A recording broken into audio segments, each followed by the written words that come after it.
بدل ما كل يوم بقى تجيبي التوم وتقشريه وتجيبي الكبة وتفرمي الفلفل، لا، على ايه، احنا هنعمل الحاجات دي تريحك. هقولك عليها.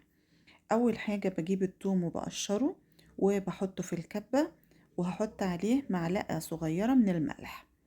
هضربه كويس في الكبة، مش هحط عليه حاجة اكتر من كده غير التوم والملح. ولما اعبيه في العلبة، تقدري تحطي في برطمانات ازاز عادي او بلاستيك، بس تكون نضيفة ومتعقمة. بعد كده ضربته كويس اهوت في قلب الكبة. كان وسط، لا ناعم قوي ولا خشن قوي. حطيته كده اهوت، وهحط على وشه، انا حطيت زيت زيتون، تقدري تحطي زيت عباد او زيت ذرة عادي، المهم يكون زيت ملهوش ريحة ويكون نضيف.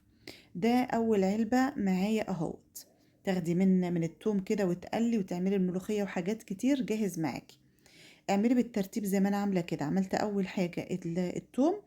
تاني حاجة مكان التوم ما غسلتش الكبة، حطيت قرون شطة من اللي هي الحراقة الحمراء علشان اعمل هريسة شطة.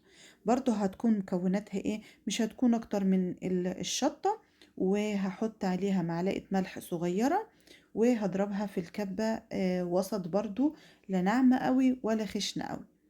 بعد كده برضو هحطها في قلب البرطمان وتساوي وشها، وتحطي عليها الزيت زيتون، او يعني زيت زي ما انا قلتلك اي زيت، لان انا هحطهم في التلاجة مش في الفريزر، ده للاستعمال اليومي. دي كانت تاني تحضيرة معايا. وندخل على التالتة. كنت مخلية بقى كده من الفلفل اللي انا لسه ضرباه معلقتين اتنين في قلب الكب. هحط عليها 3 فلفلات عادي بارد اخضر، واحط عليها نص كوباية توم، وقرنين كده شطة من الخضرة الحراقة، وكمان من الحمراء الحراقة برضو هحط قرنين 3 كده. هحط عليهم ايه بقى، معلقة ملح، وكمان كزبرة وتوم. وهحط عليهم عصير 4 ليمونات كبار، علشان تبقى كده الخلطة معاكي جاهزة لكل حاجة، التتبيلة يعني. وهحط عليها ربع كوباية خل، اللي هو الخل الأبيض. هضربها بقى في الكبة كويس، برضو تبقى وسط، يعني لا ناعمة قوي ولا خشنة قوي.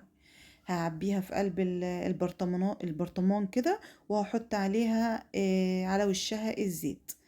الحاجات دي تبقى جاهزة عندك كده في قلب التلاجة، تاخدي منها يوميا. التتبيلة الأخيرة ديت لجميع أنواع الأسماك والكابوريا والجمبري وكل حاجة. كمان تنفع للطماطم المخللة وللبتنجان المقلي. زي ما انتم شايفين شكلها يفتح النفس ازاي. هتحطيها بقى في قلب التلاجة، وغطي غطيها بالغطيان كويس، واسحبي منها على قد استعمالك اليومي. زي ما بقولك كده هتريحك ان شاء الله، وبألف هنا.